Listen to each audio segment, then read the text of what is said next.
नमस्कार, आप देख रहे हैं दुनिया दरबार। इजराइल, अमेरिका और ईरान जंग को आज 22 दिन हो चुके हैं।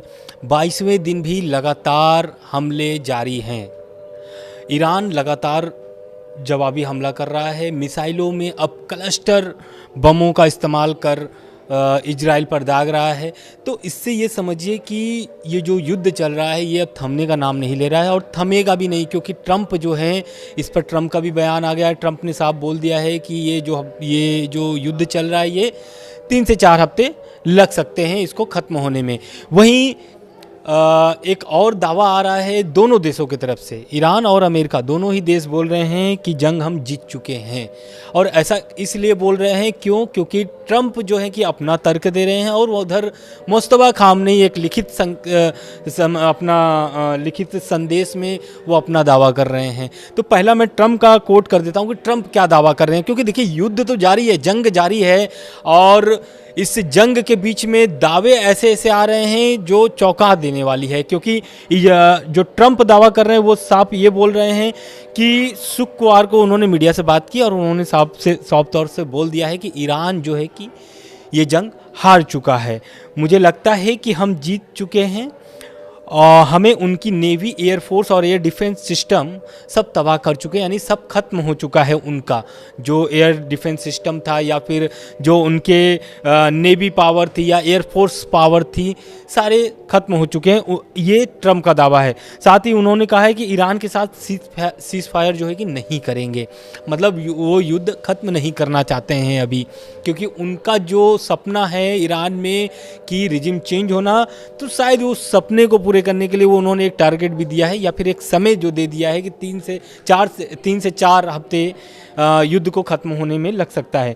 लेकिन उधर मुस्तफा खामनेई भी बहुत बड़ा दावा कर रहे हैं इस युद्ध को लेकर के, और वो साफ बोल रहे हैं कि अमेरिका इजराइल के साथ जारी जंग में दुश्मन की करारी हार हो चुकी है। वो ऐसा क्यों बोल रहे हैं, तो उन्होंने भी अपना एक तर्क रखा है कि लिखित संदेश में उन्होंने क्या बोला है। उन्होंने कहा है कि ईरानी जनता की एकता की वजह से दुश्मन अपने मकसद में कामयाब नहीं हो पाया और उनके खेमे में ही दरार पड़ गई है। अब दरार क्यों पड़ गई है, इस पर बहुत गौर करने वाली बात है। दरार इसलिए क्योंकि स्ट्रेट ऑफ हॉर्मुज को लेकर के ट्रंप जो है अपने सहयोगी देशों से मदद मांगी थी, नेटो से भी मदद मांगी थी, लेकिन उनको हर जगह से झटका मिला है। लेकिन ट्रंप का जो स्ट्रेट ऑफ हॉर्मुज को लेकर के बयान आया है, उससे ये लगता है कि क्या स्ट्रेट ऑफ हॉर्मुज में अमेरिका हार चुका है, क्योंकि ये अपनी हार खुद मान लिए हैं। ऐसा इसलिए क्योंकि ट्रंप के बयान से ऐसा निकल रहा है। ट्रंप क्या कह रहे हैं, ट्रंप बार बार तो पहले दावा करते रहे हैं कि ईरान की मिलिट्री ख़त्म हो चुकी है और ईरान की नेवी, एयरफोर्स और एंटी एयरक्राफ्ट सिस्टम नष्ट हो गए हैं, और लेकिन स्ट्रेट ऑफ हॉर्मुज अभी भी ईरान के माइन्स, ड्रोन्स और मिसाइलों से बंद है। इसलिए क्योंकि देखिए ईरान का अभी भी एक अधिकार है स्ट्रेट ऑफ हॉर्मुज पर, और वो अधिकार जो है कि अभी भी उन्हीं के पास है। ट्रंप चाह रहे थे कि ये जो अधिकार है वो ख़त्म हो जाए या फिर ईरान स्ट्रेट ऑफ हॉर्मुज को खोल दे। क्योंकि वहाँ पर लगभग दुनिया की 20% जो है कि व्यापार होता है वहीं से तेल, LPG सारे चीज़ें वहीं से निर्यात होते हैं इसको लेकर के। लेकिन अब ट्रंप के जो सारे दावे थे, क्या ये जो बार बार ये दो दावे कर रहे थे कि स्ट्रेट ऑफ हॉर्मुज में हम ऐसा कर देंगे, वैसा कर देंगे, लेकिन ऐसा अब लग नहीं रहा है। क्योंकि स्ट्रेट ऑफ हॉर्मुज के लेकर के जो मसले थे वो एकदम पलट हो चुके हैं, और ट्रंप के बयान से ऐसा लगता है कि क्या स्ट्रेट ऑफ हॉर्मुज को लेकर के वो सरेंडर कर दिए हैं। क्योंकि स्ट्रेट ऑफ हॉर्मुज को लेकर के जो ट्रंप ने बयान दिया है वो सबसे चौंकाने वाला है। उन्होंने कह दिया है कि ये जो ईरान के साथ युद्ध चल रहा है ये एक बड़ा यूटर्न इस पे लेना चाहते हैं। क्यों इसलिए क्योंकि वो अपने सहयोगी देशों से मदद भी मांगी थी। चीन, Japan, France, Britain, south Korea से स्ट्रेट ऑफ हॉर्मुज में वॉरशिप भेजने को कहा था, लेकिन उनको ऐसा कोई भी मदद नहीं मिलता है। और इसके साथ साथ उन्होंने नाटो देशों से भी, जो 32 देशों का संगठन है, उसमें तुर्की भी शामिल है और उसमें अमेरिका भी सदस्य है। इसको नाटो देशों से भी सदस्यों से भी ट्रंप ने मदद मांगी थी, लेकिन स्ट्रेट ऑफ हॉर्मुज को लेकर के इतना मतलब टेंशन बना हुआ है कि कोई भी देश ट्रंप के सहयोग में नहीं आया है। और उनके बयान से तो अब ये लगता है कि वो साफ तौर से स्ट्रेट ऑफ हॉर्मुज को लेकर के हार गए हैं, क्योंकि वो कह रहे हैं कि अमेरिका स्ट्रेट ऑफ हॉर्मुज को पूरी तरीके से कंट्रोल करने या खोलने की जिम्मेदारी नहीं लेगा। इसका अर्थ यही निकलता है कि जो ट्रंप लगातार दावे कर रहे थे वो दावे खोखले थे। इसलिए मैं बोल रहा हूँ क्योंकि उनके इस बयान से निकलता है, और उनको हालांकि मदद भी नहीं मिला है। जो वो मदद चाहते थे, नाटो देशों से चाहते थे, जो वो जापान, फ्रांस, ब्रिटेन से चाहते थे, उन्हें वो मदद नहीं मिली। लेकिन स्ट्रेट ऑफ हॉर्मुज को लेकर के संयुक्त राष्ट्र का बयान आया हुआ है। संयुक्त राष्ट्र क्या कह रहा है स्ट्रेट ऑफ हॉर्मुज को लेकर के, क्योंकि बहुत सारे प्रयास ट्रंप कर चुके हैं और वो विफल भी नज़र आ रहे हैं। तो स्ट्रेट ऑफ हॉर्मुज को लेकर के जो यूएन का बयान आया है, संयुक्त राष्ट्र महासचिव एंटोनियो गुटेरेस ने कहा है कि संगठन हॉर्मुज को फिर से खोलने में मदद करने के लिए तैयार है। साथ ही उन्होंने कहा है कि पहले भी संयुक्त राष्ट्र ने रूस और यूक्रेन के बीच ब्लैक सी ग्रैंड डील कराने में अहम भूमिका निभाई थी। गुटेरेस ने कहा है कि कोशिश की जा रही है कि स्ट्रेट ऑफ हॉर्मुज में भी पहले जैसे हालात बनाए जा सके, ताकि जहाज़ों की आवाजाही सामान्य हो सके। इसके लिए संयुक्त राष्ट्र खाड़ी देशों और यूरोपीय परिषद के साथ लगातार बातचीत कर रहा है, क्योंकि इस स्ट्रेट ऑफ हॉर्मुज में तनाव का सीधा असर वैश्विक सप्लाई और अर्थव्यवस्था पर पड़ रहा है। तो ये बयान जो था स्ट्रेट ऑफ यूएन के जो महासचिव हैं एंटोनियो गुटेरेस, उनका बयान था, और उस बयान में ये कह रहे हैं कि ठीक है, इस जो अभी तनाव चल रहा है स्ट्रेट ऑफ हॉर्मुज को लेकर के, देखिए ईरान ने लगातार दावा किया है और लगातार वो संकेत भी दे रहा है, चेतावनी भी दे रहा है कि हम स्ट्रेट ऑफ हॉर्मुज से कोई भी जहाज़ गुजरने नहीं देंगे। सिर्फ चीन और रूस के लिए वहाँ पर खुले हुए, थोड़ा भारत के लिए भी अभी थोड़ा मदद दी जा रही है ईरान की तरफ से।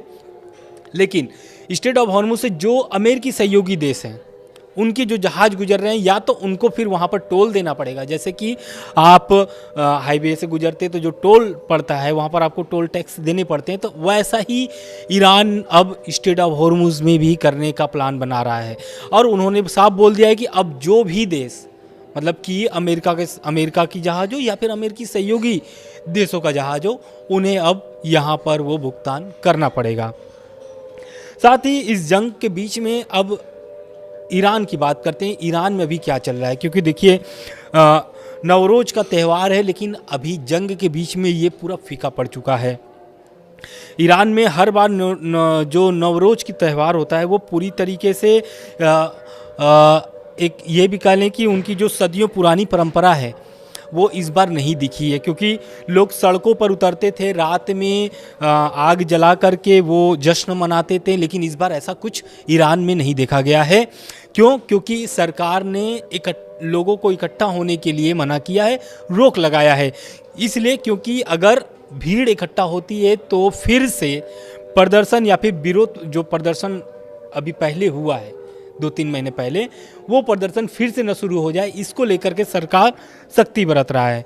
लेकिन ये जो नवरोज का जो त्यौहार है, लोग अब अपने घर में ही मनाते हुए दिखें, और माहौल जो है कि खुशनुमा नज़र नहीं आया है, क्योंकि जो त्यौहार था ये सदियों परंपरा है। उनकी जो ईद मनाई जाती है, जैसे कि अभी आप देखिए सऊदी में भी, भारत में भी आज ही ईद मनाई जा रही है, लेकिन ईरान में जो इस बार ईद की जो खुशी है वो लोगों में नहीं दिख रही है। वो क्या चाहते हैं, ईरान की जनता क्या चाहती है? ईरान की जनता जो प्रदर्शन कर रही थी मुस्तफा अली खामनेई के खिलाफ, लेकिन अली खामनेई के मारे जाने के बाद अब वहाँ पर लोगों की नज़रिया चेंज हो गया है। यही कारण है कि जो रिजिम चेंज करने का जो सपना था ट्रंप का, अब तक पूरा नहीं हुआ है। 22वां दिन हो गया युद्ध का। मुस्तफा खामनेई लगातार अपनी संदेश भेज रहे हैं, क्योंकि अभी तक वो जब से वो सुप्रीम लीडर बने हैं तब से वो सार्वजनिक रूप से नहीं आए हैं। और अब उनके जो संदेश है वो या तो फिर ईरान के सरकारी चैनलों पे पढ़ा जा रहा है उनके संदेशों को, या फिर वो अपने सेना के द्वारा या फिर IRGC के द्वारा कहवाया जा रहा है। तो IRGC का हम बात कर लेते हैं एक बार फिर से, क्योंकि IRGC ने बड़ा दावा किया है 22वें दिन। उन्होंने कहा है कि 70वीं जो उनकी जवाबी कार्रवाई थी उसमें भारी क्षति पहुंचा है इजराइल को, और 55 से ज़्यादा ठिकानों को उन्होंने तबाह किया है। तो इसमें सोचिए कि इजराइल की तरफ से अभी भी कोई ऐसा मतलब जो तबाही है या फिर जो नुकसान हो रहे हैं, अभी तक कोई भी ऐसा आंकड़ा इजराइल ने पेश नहीं किया है। ईरान की तरफ से लगातार पेश हो रहे हैं, ईरान में ये भी दिखाया जा रहा है कि उनको कहाँ कहाँ नुकसान हुए हैं, लेकिन इजराइल की तरफ से अभी कोई ऐसा खबर सामने नहीं आ रहा है इजराइल की तरफ से कि इनको क्या क्या नुकसान हुआ है। लेकिन उनके पर दोनों तरफ से हमला हो रहा है, एक तरफ तो ईरान भी हमला कर रहा है, दूसरी तरफ हिजबुल्लाह भी लेबनान से हमला लगातार कर रहा है। सऊदी और कुवैत, इजराइल समेत बाकी जो खाड़ी देश हैं वो अब एयर डिफेंस सिस्टम को अपने सक्रिय कर दिए। हालांकि अब उनके एयर डिफेंस सिस्टम जो है कि बचे नहीं हैं, जो थोड़े बहुत बचे वही काम कर रहे हैं।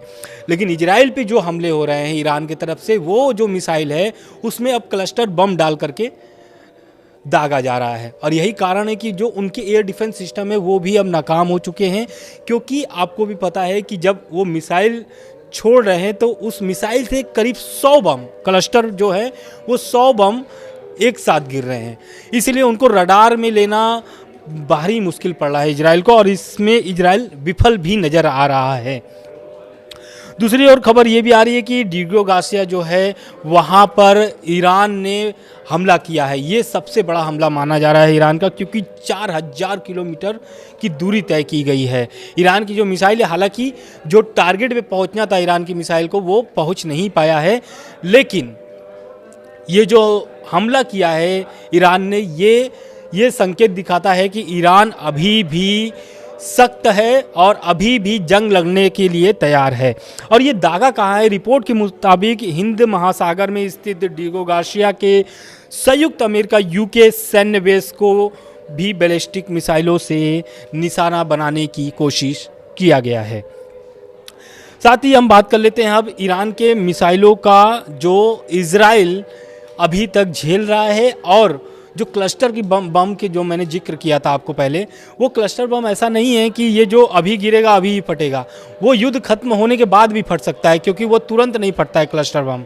क्लस्टर बम अगर गिरता है तो वो मान लीजिए कि गिर गया है इजराइल में और इजराइल उसको कहीं उठा करके रख लिया या फिर उसका रिसर्च कर रहा है, उस दौरान भी फट सकता है। तो क्लस्टर बम की ये ताकत है।